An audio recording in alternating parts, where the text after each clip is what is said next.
Petit update de la situation, nous sommes bien arrivés du coup dans notre petit village qu'est Emerald et on garde bien du coup un petit chien qui s'appelle Fred, 3 chats, un qui s'appelle Bobby Bean, un qui s'appelle Smooch et un qui s'appelle Ginger. Notre petite vie maintenant se résume à une vie de petit vieux, hein. On balade notre chien. C'est quand même bien agréable de se retrouver comme ça dans la nature après 3 semaines dans la ville. Ça fait du bien. On récupère notre voiture dans 2 jours, 2 petits jours et à nous la liberté.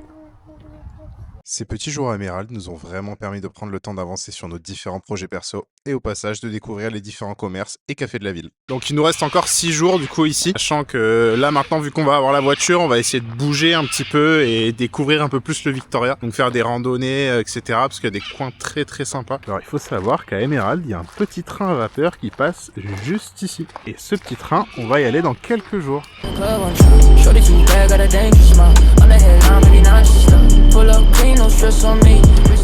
Emerald was the terminus of the Puffenbeeling Railway. À l'époque, c'était Emerald qui était le terminus. Aujourd'hui, c'est le grand jour, on va chercher notre voiture. Today is the day. Du coup là, on a à peu près 1h30 de transport pour retourner à Melbourne. On récupère la voiture, on signe les papiers avec les propriétaires, etc. Et puis, on revient ici, quoi. On a vraiment hâte. Ça fait bientôt 1 mois qu'on va être là dans quelques jours. Les aventures vont pouvoir réellement commencer. Libéré, délivré, je n'attendrai plus jamais. En ce moment, il fait des chaleurs de dingue là dans l'état du Victoria. En gros, il y a des genres d'alertes extrême chaleur. Du coup, il y a une voisine qui est venue nous voir la dernière fois pour nous demander si on avait un plan d'évacuation.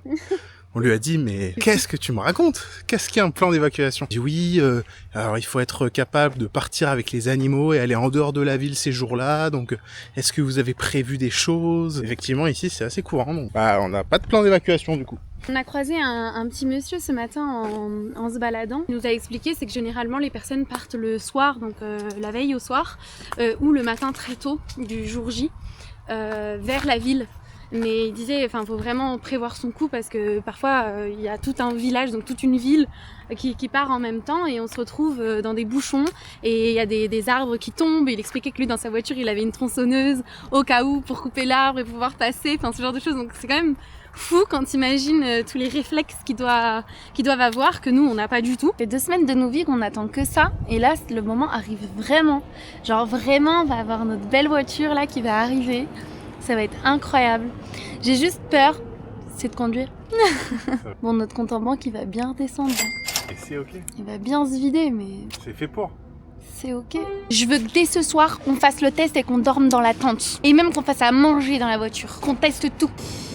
Hi mate, how do you feel? It's brilliant. I'm so happy. I'm so glad to have the car now. So we just went to the pub just there to drink something and just like doing the paperwork with the old owner. Now let's discover our car. So now you're a bit drunk? We drank only 1 beer, so that's fine. That we just did a training about alcohol, etc. So 1 beer is okay. Thanks to the state of Victoria. This video is sponsored by the state of Victoria, so thank you very much, guys. The new happy owners of a new car. Hi! Alors ça te fait quoi de rentrer en voiture et pas en transport pendant 1h30? Là, j'ai l'impression d'avoir 18 ans et d'avoir mon permis quoi. Alors là c'est bon, on n'est plus à pied genre. On n'est plus en transport. La vie commence à être cool. Tu montes les clés au Pololo? Toyota.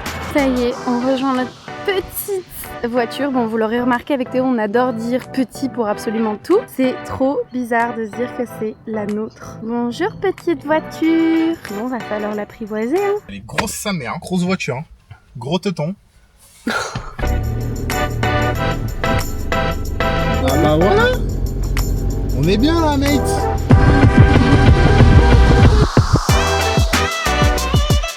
Pas à la plage nous.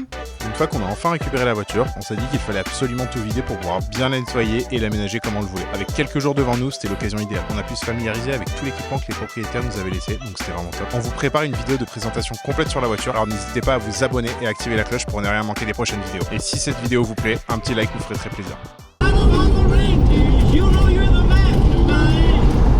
La morale conduit en Australie.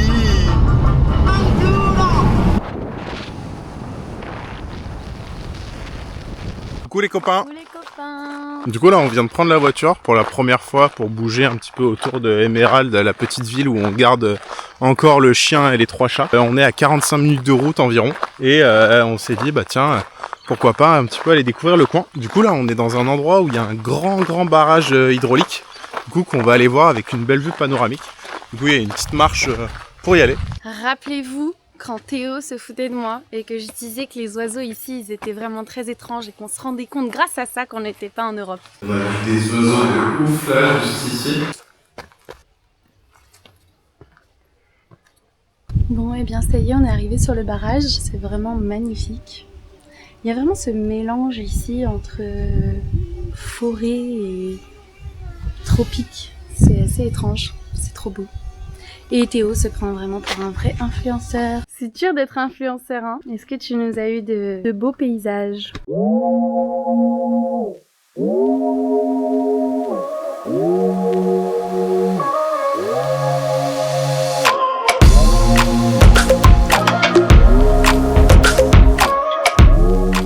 Je n'ai clairement pas signé pour ça, mais comme on dit, pour le meilleur et pour le pire. Bonjour tout le monde, aujourd'hui on se retrouve au Marounda Dam, qui est un grand réservoir ici dans l'état du Victoria. C'est un barrage en béton qui sert principalement à fournir de l'eau potable à la grande métropole de Melbourne. Il a été construit en 1920 et ils ont mis près de 7 ans à le finaliser.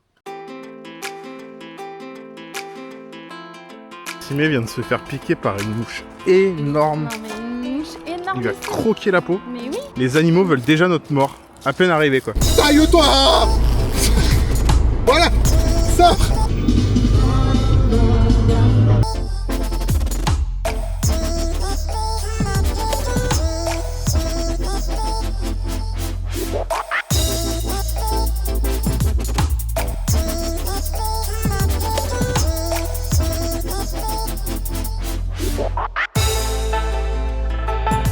Je lui fais faire des choses de dingue. Il est en train de tenir une espèce de perche.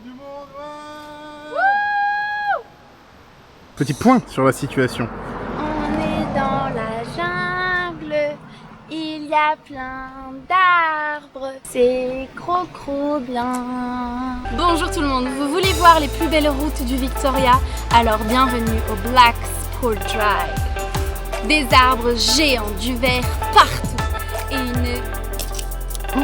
Tu basic fort. Du vert partout, des arbres partout, des bouts de bois qui nous tombent de partout. C'est la merde, c'est de la folie. Hello la team.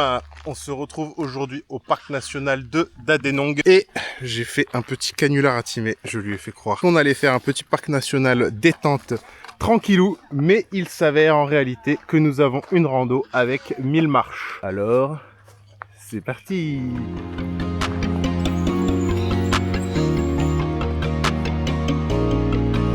C'est trop forte.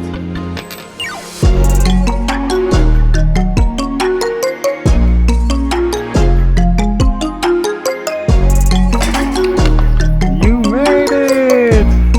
Bravo, t'es la plus forte. Bon, on est arrivé en haut, finalement rien d'exceptionnel, c'est surtout le chemin en fait qui était beau en réalité. La rando a dû durer peut-être 40-50 minutes, mais c'était quand même assez intense. Il y a plein de gens qui venaient faire du sport, etc. ici, qui avaient des gilets lestés et tout. Dandenong Ranges National Park. Et surtout, il y a des trop beaux oiseaux. Le repas du jour. Oh, Avec les couverts du jour. Oh yeah. Ici en Australie, il y a énormément de barbecues, de plancha, etc. en libre-service. Comme c'est la spécialité du coin, bah, c'est pas la première fois là qu'on voit dans un parc comme ça des trucs à disposition. Bonsoir tout le monde, il est exactement 21h12 et nous allons dans un centre commercial qui s'appelle le Kmart, c'est tout à fait normal. Nous allons faire des petites courses pour notre petite voiture. Alors je vous explique à la base, le plan c'était petite soirée tranquille devant un petit film et tout. Et au final, on a vu 24 heures sur 24, le magasin est ouvert, il propose plein de choses pour la vie en camping. Let's go, let's go. En gros, c'est l'équivalent d'Action pour la France ou Dollarama au Canada, pour ceux qui ne regardent du Canada. On sait jamais. J'avoue qu'on est assez choqué des prix, ça coûte vraiment pas cher du tout. Je pense que c'est même moins cher qu'Action et surtout c'est beaucoup plus qualitatif, c'est beaucoup mieux rangé, il y a des trucs trop stylés. Je vois ça là, le petit $6. J'ai clairement trouvé mes petites toilettes, voilà, hop, et voilà, on n'a plus qu'à faire caca. On est bien. Faut savoir que moi je suis un très gros mangeur de croque-monsieur et Timé ça l'a fait péter un plomb à chaque fois, elle en a ras-le-bol. En fait je me suis dit bah là, vivre dans un 4x4, je vais pas pouvoir manger de croque-monsieur pendant un an parce qu'en fait c'est des trucs avec des prises donc on n'a pas vraiment de prise dans la voiture. Sauf que et oui. Et oui madame. Oui. Finalement, on part avec un caddie quand même bien rempli. Quand même un total de $210. Bonjour le road trip. Ça y est, on a quitté Emerald, on a quitté notre Fred, on a vu les propriétaires, on les a attendus parce que eux-mêmes rentraient de leur propre road trip. Et désormais, on est sur la route. Donc ce soir va être la première nuit dans notre tente de toit. On a hâte, on se rendait pas compte comme ça, mais au final, en rentrant dans la voiture tout à l'heure avant de démarrer, on s'est dit waouh, on a vraiment énormément de choses. Cette voiture est notre maison. Maison sur route. Et toi, comment tu te sens? Je suis très excité, j'ai très hâte de goûter à cette liberté. C'est quoi la chose qui te fait le plus peur dans ce nouveau mode de vie? Caca. Et ben moi c'est le pipi, voilà. Donc c'est parti, on vous emmène cette fois dans la vraie aventure avec nous. Où allons-nous pour ce premier stop? Nous sommes dans le parc national de Yarra Ranges et c'est juste magnifique. C'est une nature qui est vraiment genre tropicale, c'est trop beau. J'ai l'impression d'être sur une île. Oh le petit stop sandwich là qui fait plaisir, c'est tellement pratique, putain.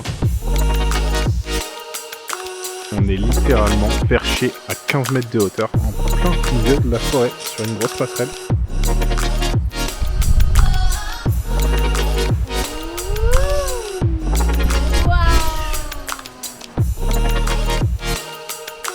You are now in the forest canopy, 15 meters above the ground.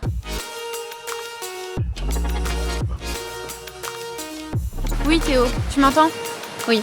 Alors malheureusement j'ai une histoire très triste à raconter cette fois dans cette forêt. Cette forêt est du coup under attack comme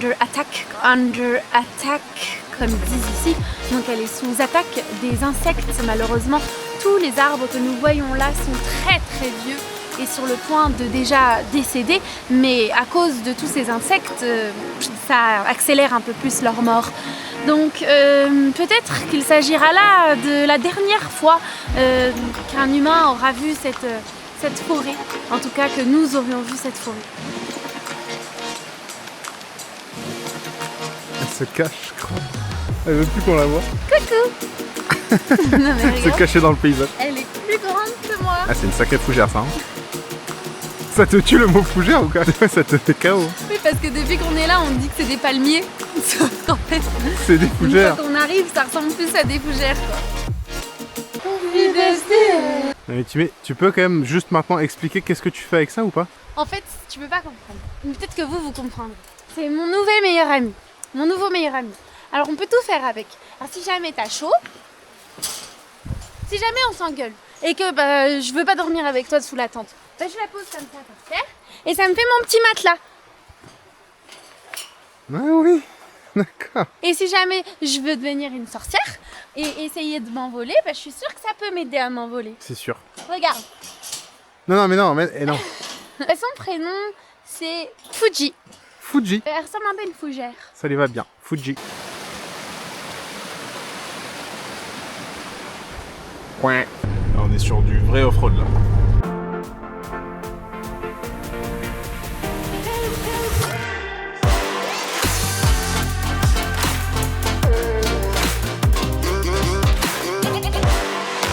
On vient de s'installer dans cette petite aire de camping, on vient de déplier la tente de toit. Là, on est prêt pour bientôt passer notre première nuit. Il n'y a plus qu'à faire à manger, prendre un petit apéro aussi avant. Et puis on est bien. Par contre, on est dégoûté. Parce qu'en fait, on a pris que des chemins de terre depuis tout à l'heure. Et en fait, on avait lavé la voiture avant de partir. Et autant dire que là, elle est littéralement recouverte de boue, de sable, etc. Totalement en train de se faire un vrai pique-nique. Il est temps de trinquer, hein. On s'est pris une petite bière pour l'occasion. La nuit est totalement tombée sur nous. On va sortir les petites lumières. Petite salade de choux avec des petites brochettes et des petites pâtes. Pesto. On se retrouve le lendemain matin de notre première nuit passée dans notre 4x4. Et c'était comment alors au final? Et bah franchement on a été agréablement surpris parce qu'on n'a pas du tout eu froid. Honnêtement c'était vraiment ok. Par contre beaucoup de condensation puisque dehors il faisait frais. On était en pleine nature là, en pleine forêt. Et à l'intérieur du coup chaud. Mais honnêtement c'était ok à part je dirais le matelas. On a eu mal au dos quand même. Ah, le dos il est un peu fracassé là pour le coup. Donc à voir si on prend l'habitude ou pas, ou si on trouve une autre solution. Mais en tout cas, bonne première nuit, je me sens pas fatiguée, là j'ai bien dormi. Prêt à attaquer, et d'ailleurs, ce matin, on a eu un entretien. À 10h, on a eu un entretien avec une agence de recrutement pour travailler... Dans une ferme de poulets. Soit on va ramasser les œufs, soit on va faire un truc bizarre avec les poules. On va les féconder, On va les féconder. Mais pas nous-mêmes. Hein. Non, ouais. Attention. Donc ce serait de commencer mercredi prochain, donc dans une semaine tout pile. Donc là du coup direction la Great Ocean Road, on a une semaine devant nous du coup pour profiter et essayer de découvrir un petit bout de paysage. Donc là on est toujours en plein milieu de la nature et on s'en va. C'est parti. Ciao. Wouhou. Donc là on a fait une petite pause sur la route, donc on vous a pas dit mais on est en direction de... Brighton Beach. Donc on se rapproche de la ville de Melbourne. Et il faut savoir que je jugeais énormément Théo pour avoir acheté des mousquetons avant de partir. Et je viens de craquer pour ce mousqueton dans le magasin. Il est rond, il est vert, il est magnifique. C'est le mien. On a eu aussi une super bonne nouvelle sur la route, donc ça y est, on est pris pour le poste et on a notre formation mardi. Donc là, on a 6 jours devant nous pour profiter avant de commencer à sentir et puer le poulet. On vient d'arriver à Brighton Beach. Donc là, juste au loin, là-bas, on peut voir Melbourne. Et juste là, il y a des petites cabines colorées, c'est hyper cute. Par contre, niveau temps, on est vraiment pas gâtés. On change de décor. Voici notre petit camping pour notre repas. Très très cute. Bon, en vrai, il fait pas chaud du tout. Moi, je vous montre la vérité. La vérité, c'est qu'il faut avoir un petit pull comme ça. Voilà, ça marche comme ça les lave-vaisselle ici. J'ai fait pareil juste avant.